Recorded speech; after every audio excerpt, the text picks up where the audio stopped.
চিকেনটা কিন্তু দেখুন একদম বেশ বিয়ে বাড়ির একটা যে চিকেনের ব্যাপার থাকে না, সেই টাইপের কিন্তু একটা বেশ লাগছে। আর সঙ্গে কিন্তু যে প্রচুর পরিমাণে তেল রয়েছে, মানে তেল মশলা দিয়ে বেশ স্পাইসি করে করা হয়েছে, সেটা কিন্তু বোঝা যাচ্ছে।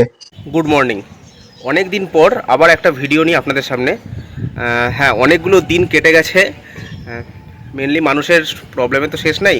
যাই হোক, প্রবলেমের কারণে আমি কিছুদিন ভিডিও দিতে পারিনি। অ্যাকচুয়ালি কাজের জায়গায় এতটাই প্রেশার দিয়ে দিয়েছিল যে আমি ভিডিও যে করতে যাব সেই মানে পরিস্থিতিটা ছিল না।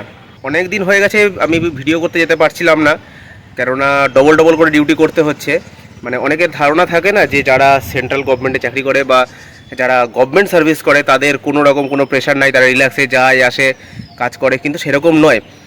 প্রেশারটা এতটাই যে প্রত্যেক দিন ডবল করে ডিউটি করতে হয়েছে। একটা রিপোর্ট এসছে, তাতে দেখা যাচ্ছে যে যে পরিমাণে স্টাফের দরকার তার থেকে অর্ধেক স্টাফ দিয়ে ইন্ডিয়ান রেলওয়ে কাজ করেছে। সে যাই হোক, সেই প্রসঙ্গে যাচ্ছি না, রেলের খাচ্ছি। রেলকে বদনাম করার কোনো ইচ্ছা বা মানসিকতা আমার নাই। তো যেটা মেন কথা সেটা হচ্ছে এই যে কাজের প্রেশার, সেই কারণে যে নেশাটা মানে পেশার কারণে নেশাটাকে কিছুদিনের জন্য বন্ধ রাখতে হয়েছে। হ্যাঁ, মেনলি খাবারটা আমার নেশাই, আমি খেতে প্রচণ্ড ভালোবাসি। তবে ফুড ব্লগিং করা শুরু করার পরে আমি খাবারের পরিমাণটা অনেক কমিয়ে দিয়েছি। এইবারে ঘটনা হচ্ছে আমার চ্যানেলটা এমন একটা জায়গায় দাঁড়িয়ে রয়েছে আপনাদের আশীর্বাদে যে যেখান থেকে পিছনে ফিরে আসার কোনো মানে হয় না। মোটামুটি 600-650 জন আমার চ্যানেলে সাবস্ক্রাইবার আছেন। তাদের মধ্যে আমি যদি ধরেও নিজে 100 জন আমার চেনা পরিচিত, তারপরেও মোটামুটি 500 জন কিন্তু অপরিচিত মানুষ আমাকে সাপোর্ট করছেন বা আমার কাজ তাদের হয়তো ভালো লেগেছে, সেই কারণে তারা আমার চ্যানেলটাকে সাবস্ক্রাইব করে রেখেছেন। হয়তো তারা আমাকে চেনেন কিন্তু আমি তাদেরকে চিনি না। তো সেখান থেকে দাঁড়িয়ে পিছনে ফেরার কোনো যুক্তি হয় না। হয়তো কিছুদিনের ব্যাঘাত ঘটেছে, আবার সব ঠিকঠাক হয়ে যাবে। আপনাদের যদি আশীর্বাদ থাকে আবার বাইরে গিয়ে ভিডিও আমি করতে পারবো। তো যাই হোক, আর বেশি কথা বাড়াচ্ছি না। আজকের ভিডিওটা মেনলি হচ্ছে ঘরে একটা রেসিপি তৈরি করব। আমি না, মেন বোনই তৈরি করবে রেসিপিটা, কেননা আমি রান্নাবান্না সেরকম পারি না করতে। 2 বছর বাইরে ছিলাম, সেই 2 বছর ওই কোনো রকমভাবে আর কি চলেছে। মেনলি কালকে রাত্রে আমি ডিউটি করছিলাম, নাইট ডিউটি ছিল। তো তখনই আমি চিন্তা করলাম যে গিয়ে তো ভিডিও করা সম্ভব হচ্ছে না কোনো রেস্টুরেন্টে গিয়ে, কেননা সেটা একটা সময় সাপেক্ষ ব্যাপার। একটা রেস্টুরেন্টে গিয়ে ভিডিও করতে অন্তত 3 থেকে 4 ঘন্টা লেগেই যায়। তো রেস্টুরেন্টে গিয়ে তো ভিডিও করা হচ্ছে না। তো কেননা একটা ঘরে যে কোনো রেসিপি বানিয়ে সেটা আপনাদের সামনে তুলে ধরা যায়। কারণ আমার বোন সত্যি কথা যেটা অনেক ভালো ভালো রেসিপি তৈরি করে, আর সেগুলো কিন্তু আমরা মাঝে মাঝে ঘরে খাই। তো চলুন ভিডিওটা দেখতে থাকুন। লাস্টে খাবার খেয়ে একটু রিভিউ হয়তো আমি দেবো, তবে আমার ফেসটা আজকে খুব বেশি থাকছে না, প্রথমে আর শেষেই থাকছে। মাঝখানে কিন্তু পুরোপুরি আমার বোনেরই ফেস থাকছে আজকের ভিডিওতে। শুধু আজকের ভিডিও না, অ্যাকচুয়ালি যতদিন পর্যন্ত না সিচুয়েশান ঠিকঠাক হচ্ছে বা আমি সিচুয়েশানের সঙ্গে মানিয়ে নিচ্ছি, ততদিন এরকমই ঘরের কিছু রেসিপি আপনাদের সামনেই আমি তুলে ধরার পরিকল্পনা নিয়েছি। তবে পরবর্তীতে আশা করছি সিচুয়েশান ঠিক হয়ে যাবে। এরকমভাবে খুব বেশি দিন চলতে পারে না বা চলবেও না আশা করছি। তো যাই হোক, তখন আবার যেরকম বাইরে গিয়ে ভিডিও করছি বা বাইরে বিভিন্ন রেস্টুরেন্টে গিয়ে সেখানকার খাবার খেয়ে রিভিউ দিচ্ছি, সেইগুলো আপনাদের সামনে তুলে ধরবো। অনেক ব্লগারই আছেন যাদেরকে আমি যাদেরকে ফলো করি, তাদের মধ্যে যেরকম একটা নামই বলছি, ট্রাভেল উইথ কৌশিক। কৌশিকদার কিছু কিছু কমেন্টস বা কিছু কিছু কথা শুনে বোঝা গেছে যে কৌশিকদাও একটা সময় সরকারি চাকরি করতো, বাট তার নেশার টানে সে কিন্তু সরকারি চাকরিকে ছেড়ে দিতে বাধ্য হয়েছে। এবার ব্যাপার হচ্ছে কৌশিকদার ব্যাপার আর আমাদের ব্যাপার সম্পূর্ণ আলাদা। কৌশিকদার একটা বেস হয়ে গেছে, একটা বিশাল ফ্যান বেস রয়েছে, একটা ভালো ইনকাম আসছে ইউটিউব থেকে, ফেসবুক থেকে। কৌশিকদা করতে পারে, বাট আমার তো সেটা সম্ভব না। তো দুটোকে তাল মিলিয়ে চলাটাই শ্রেয়, বা দুটোকে তাল মিলিয়েই চলতে হবে। যাই হোক, আর বেশি কথা বাড়াচ্ছি না, চলুন রান্নাঘরে চলুন। রান্নাঘরে গিয়ে একদম ভিডিওটা শুরু হচ্ছে। নমস্কার বন্ধুরা, আজ আমি বানাবো বাঙালি অনুষ্ঠান বাড়ির মতন ফ্রাইড রাইস, আর তার সাথে নন বেঙ্গলি একটা চিকেনের রেসিপি। তো ফার্স্টে আমি ফ্রাইড রাইসটা বানাবো। তো তার জন্য আমি এখানে চাল নিয়ে নিয়েছি, আর এই চালটাকে আমি ভালো করে ধুয়ে নিয়ে আধা ঘন্টার মতন ভিজিয়ে রেখে দেবো।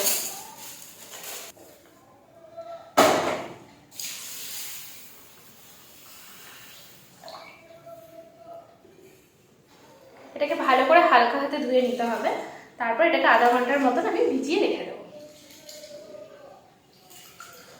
এখানে চালটাকে ভালো করে আমি ধুয়ে নিয়েছি, আর এরপর এটাকে আমি জল দিয়ে 30 মিনিটের জন্য ভিজিয়ে রেখে দেবো।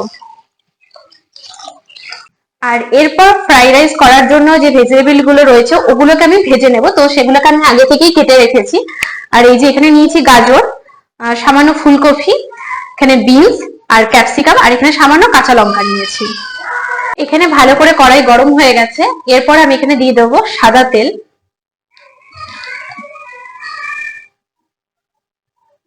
তেলটা গরম হয়ে গেলে প্রথমে দেব গাজর, কারণ গাজরটা ভাজা হতে অনেকটা সময় নিয়ে নেয়, তো সেই কারণে প্রথমে গাজরটা দেব।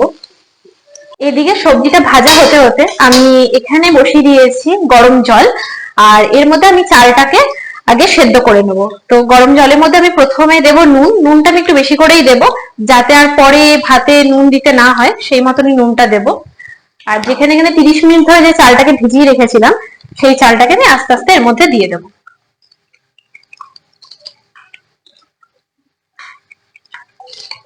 এরপর আমি এখানে সামান্য একটুখানি তেল দিয়ে দেব, আর এটাকে ঢাকা দিয়ে দেব। আমি ভাতটা হতে এখানে দিয়ে দিলাম, আর এর মধ্যে এখানে গাজরটা অলরেডি ভাজা হয়ে গেছে। এরপরে আমি দেব এখানে বিনস গুলো। বিনস আর ফুলকপি গুলো আমি একসাথেই দিয়ে দেব।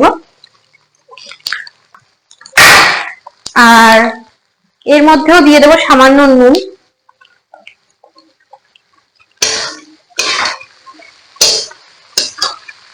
এখানে গাজর, ফুলকপি আর বিনস ভালো করে ভাজা হয়ে গেছে। আর এরপরে আমি দেব এর মধ্যে ক্যাপসিকাম। ক্যাপসিকাম দিয়ে বেশিক্ষণ ভাজতে হবে না, ক্যাপসিকাম এমনি নরম সবজি, ওটা অনেক তাড়াতাড়ি ভাজা হয়ে যায়। ক্যাপসিকাম দিয়ে আমি কিছুক্ষণ নাড়িয়ে নেব, বেশিক্ষণ না, 2-3 মিনিটের মতন। তারপরে কিছুটা এটা গরম ভাপে ভাপে সেদ্ধ হয়ে যাবে ক্যাপসিকামটা। আর এরপর আমি এর মধ্যে দেব কাজু কিশমিশটা, এটা আমি আগে থেকেই ধুয়ে রেখেছিলাম। এখানে সমস্ত সবজিগুলোই ভালো করে ভাজা হয়ে গেছে, আর আমি একদম সব শেষে দেবো এখানে কিছুটা কাঁচা লঙ্কা। এটা আপনারা আপনাদের মতো মনের মতন করে দিতে পারেন, যতটা আপনারা ঝাল খেতে পছন্দ করেন সেই মতন। এখানে আমার সমস্ত সবজিগুলো ভাজা হয়ে গেছে। এরপর আমি একটা অন্য থালায় এই সবজিগুলোকে তুলে নেব।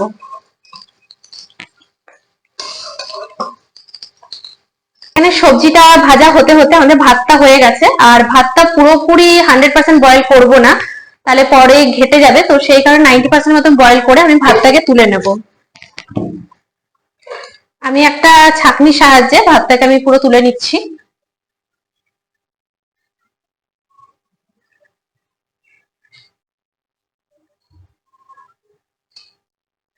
ভালো করে ভাতটার থেকে মাঠটা ঝরিয়ে নিয়েছি। আর এরপরে আমি এখানে একটা হাঁড়ি বসিয়ে দিয়েছি, আর এর মধ্যে দিয়ে দেব, হাঁড়িটা গরম হয়ে গেলে এর মধ্যে দিয়ে দেব তেল, আর সামান্য একটুখানি ঘি দেব। এর মধ্যে দিয়ে দেবো 2টো তেজপাতা আর একটুখানি বড় এলাচ, এখানে হচ্ছে গোলমরিচ, ছোট এলাচ আর দারচিনি।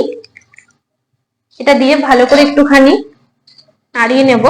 আর এরপরে আমি একদম এর মধ্যে দিয়ে দেব এই সাদা ভাতটা।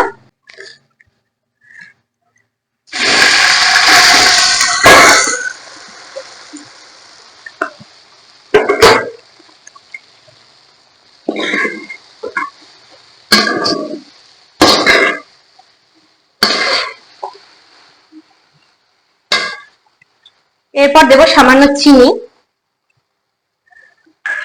আর এর মধ্যে দেবো একটুখানি গোলমরিচের গুঁড়ো। এরপর ভাতটাকে ভালো করে ভেজে নেব। এই সময় গ্যাসের আঁচটা কিন্তু একদম হাই ফ্লেমে থাকতে হবে।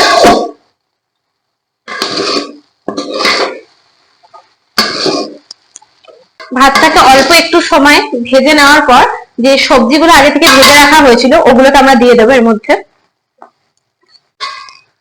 এবার সবজিগুলোকে ভালো করে ভাতের সাথে মিশিয়ে নিতে হবে।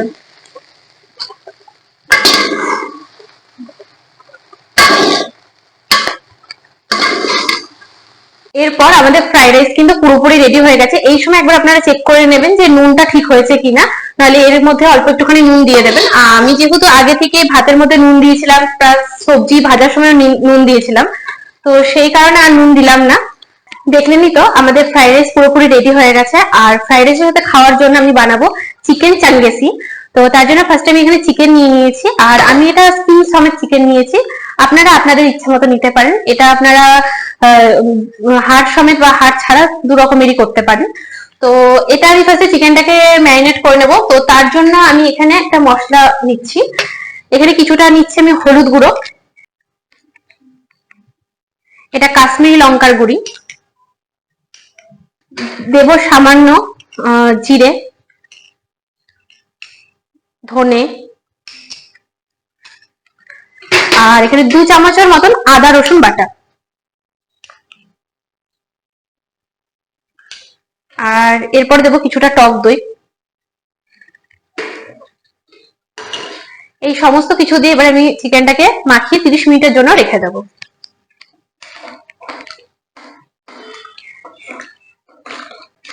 আর হ্যাঁ, এর মধ্যে সামান্য একটুখানি আমি সাদা তেলও দেবো।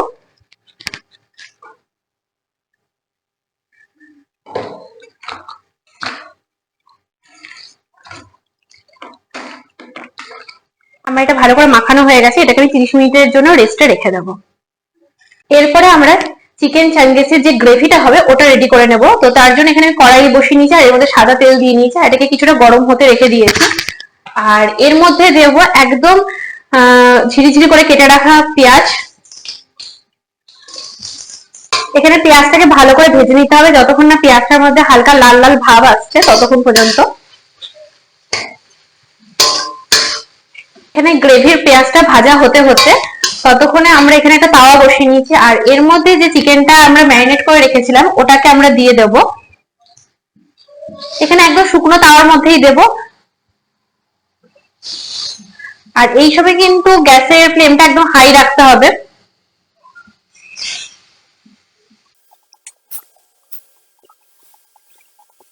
এখানে আমাদের পেঁয়াজটা প্রায় ভাজা হয়ে এসেছে, আর এর মধ্যে আমি দিয়ে দেব টমেটো আর সামান্য কাঁচা লঙ্কা।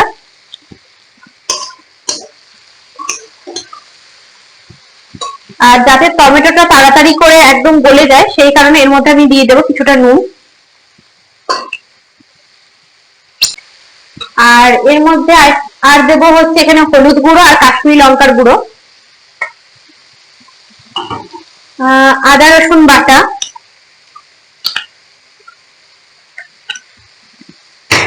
দেবো এখানে জিরে গুঁড়ো আর ধনে গুঁড়ো।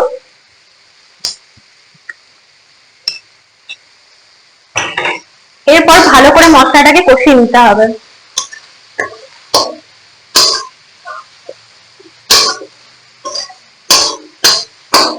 এদিকে গ্রেভিটা রেডি হতে হতে আর এদিকে দেখুন চিকেন গুলো প্রায় ভাজা হয়ে এসেছে। সামান্য ব্রাউন ব্রাউন হয়ে আসলেই আমি চিকেন গুলোকে উল্টে দেবো। দুপাশটাই ভালো করে এখানে ব্রাউন ব্রাউন করে ভেজে নিতে হবে।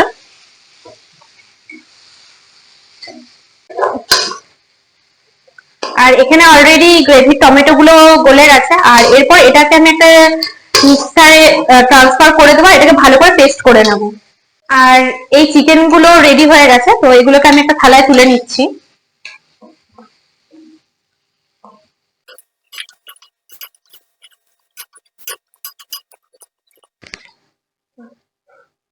আর এই গ্রেভিটাকে আমি একটা মিক্সারে বললাম আপনাদেরকে যে ট্রান্সফার করে নেব।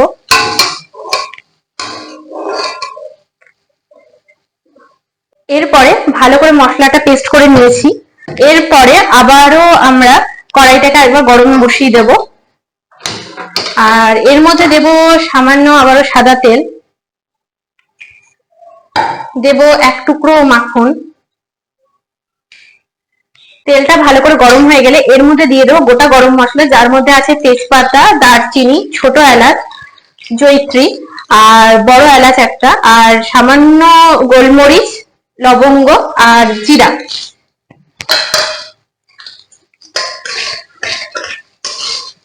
ভালো করে মিশিয়ে নিতে হবে যতক্ষণ না সুন্দর একটা গন্ধ থাকছে ততক্ষণ পর্যন্ত। আর এরপরে দিয়ে দেবো যে পেস্টটা করে রেখেছিলাম সেই পেস্টটা।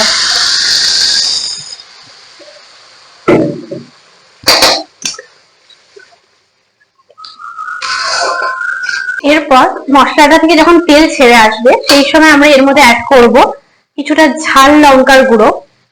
এটা আপনারা অ্যাভয়েডও করতে পারেন, আপনারা যে যেরকম ঝাল খান সেই মতনই দেবেন। আর দেব কিছুটা গোলমরিচের গুঁড়ো। আবারও ভালো করে মিশিয়ে নিয়ে দেব আদা কুচি আর সামান্য ধনে পাতা।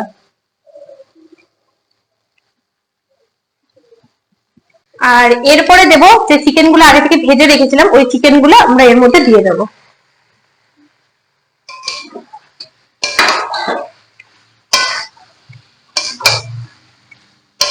ভালো করে একবার মিশিয়ে নিতে হবে।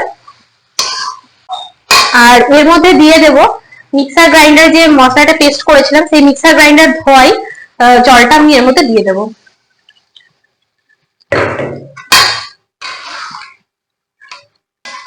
আর এটাকে কিছু সময়ের জন্য ভালো করে ফুটতে দেবো, মোটামুটি 10-15 মিনিট ফোটালে রেডি হয়ে যাবে। চিকেনটা এখানে পুরোপুরি রেডি হয়ে গেছে। আপনারা একবার চেক করে নেবেন যে নুন ঝাল ঠিক আছে কিনা, সেই মতন আপনারা নুন ঝালটা এখানে অ্যাড করতে পারবেন এরপরে। আর এরপরে আমি সামান্য আবারও দিয়ে দেবো এখানে ধনেপাতা কুচি। এটা সাধারণত আমাদের বেঙ্গলে এই রান্নাটা, চিকেনে এই রান্নাটা হয় না। এটা সাধারণত উত্তরপ্রদেশ, দিল্লি ওইসব সাইডে যে স্ট্রিট সাইড যে দোকানগুলো আছে ওখানে এরকম চিকেনটা করে। তো প্রতিদিনকের যে আমরা চিকেন রান্না করি তার থেকে একটু অন্যরকম। একবার আপনারা রান্না করে দেখতে পারবেন কেমন লাগে খেতে। অবশ্যই বলবো আপনাদের ভীষণই ভালো লাগবে এই রান্নাটা। একবার আপনার ঘরে ট্রাই করে দেখবেন, একদম অন্যরকম স্বাদ, কিন্তু ঘরেরই যা যা আমাদের থাকে সেই সব দিয়েই তৈরি হচ্ছে। শুধুমাত্র প্রসেসটা একটু আলাদা বলে স্বাদটা একদমই অন্যরকম হয়ে যায় আর খেতে ভীষণ স্বাদ হয়। তো আর কথা বাড়াবো না, আমার এখানে চিকেনটা পুরোপুরি রেডি হয়ে গেছে।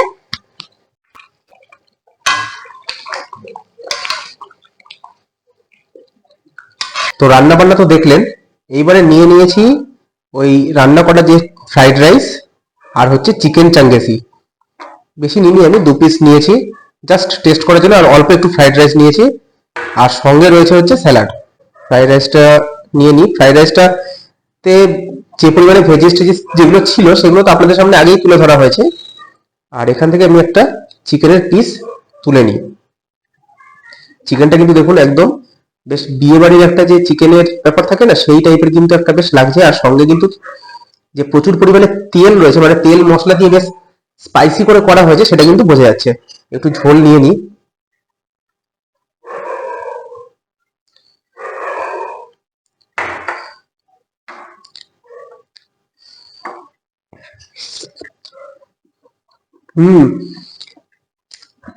ফ্রাইড রাইসটা আমি মেনলি ঝাল পছন্দ করি, সেই কারণে এরকম ঝালই করা হয়েছে। যদি কেউ মিষ্টি পছন্দ করেন তবে কিন্তু সে ফ্রাইড রাইসটা মিষ্টি একটু করতে পারেন, তবে ঝালটা কিন্তু আমার বেশ ভালো লাগছে। আর ঝোলটা ঝোলটা কিন্তু মারাত্মক হয়েছে খেতে, একদম একটা বিয়ে বাড়ির ফিল কিন্তু আপনাকে দেবে। আর সঙ্গে এরকম সাইজের কিছু চিকেনের পিস, চিকেনটা একটু খেয়ে দেখি।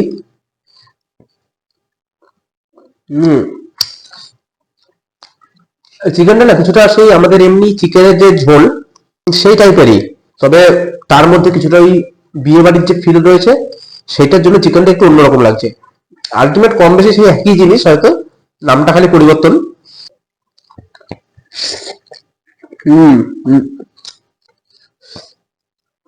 ফ্রাইড রাইস দিয়ে চিকেনটা খেতে কিন্তু বেশ ভালো লাগছে। চিকেনের থেকে আমার বেশি ভালো লাগছে চিকেনের ঝোলটা। আর আমরা কিন্তু এরকম চিকেনের মধ্যে এই যে এরকম যে চামড়া থাকে, মানে যে স্কিন পার্টটা থাকে না, এইটা দিয়ে খেতে আমরা বেশ পছন্দ করি। তাই জন্য যখন আমরা চিকেন কিনি তখন কিন্তু এই স্কিনটা আমরা নিয়ে নিই। তো আপনারা কারা কারা এরকম স্কিন খেতে পছন্দ করেন চিকেনের, কমেন্ট সেকশনে জানাতে পারেন। মেনলি চিকেনের স্কিনটাতে কি হয়, এটা যে তেলটা থাকে না, তেলটার জন্য চিকেনের টেস্ট অন্য লেভেলে বাড়িয়ে দেয়।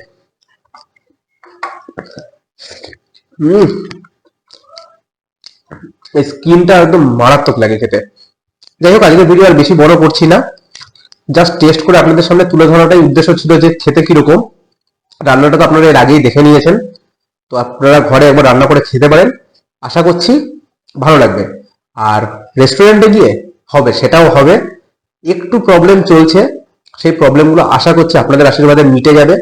প্রবলেমগুলো মিটলেই আমি আবার রেস্টুরেন্টে গিয়ে সেই রেস্টুরেন্টের বিভিন্ন ভিডিও আপনাদের সামনে তুলে ধরার চেষ্টা করব। তবে যতদিন প্রবলেম না মিটছে ততদিন এরকম কিছু রেসিপি বানিয়ে আপনাদের সামনে তুলে ধরার চেষ্টা করব, এবং সেই সমস্ত ভিডিওই কিছুদিন দেওয়ার চিন্তা ভাবনা করব। যাই হোক, আজকে ভিডিও এখানে শেষ করছি।